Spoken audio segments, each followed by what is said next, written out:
This is where I think our business, and we've been around for 50 plus years, we've literally built hundreds of laundromats.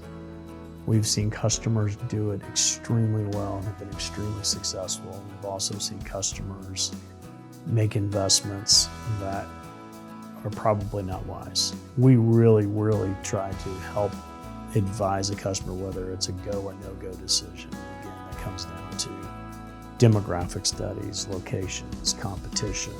What's it going to cost to build out that particular location to get it laundromat ready with utilities? Because you're talking maybe 2-inch water lines and 3 or 4-inch gas lines and 6-inch sewer lines and 400, 600, 800 amp electrical. I mean, it's a lot, and those infrastructure costs are real. So the equipment side of it is also continues to go up.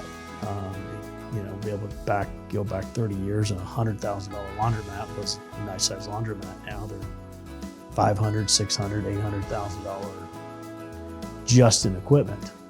So if you're going to make that sizable investment, you want to know pretty well that this thing's going to work, that it's going to cash flow, and it's going to be a positive for you. So we've got some phenomenal salespeople who have been around 20 plus years that have a really record of helping you identify, go, no-go decisions for that.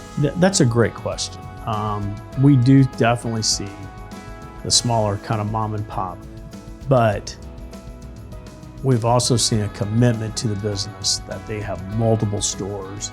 They're operating it like a business and not a hands-off type business. I think the misconception is I just put it in, clean it twice a week, collect the money, everything's going to be good. The chances of failure operating it that way are going to be much greater. If you're going to make this kind of investment, you got to be willing to put the time into it. You got to be doing the marketing. You've got to make sure the customer satisfaction is there, that the place is cleanly, that all the machines are running, that you're doing everything you can to draw those customers in and keep those customers.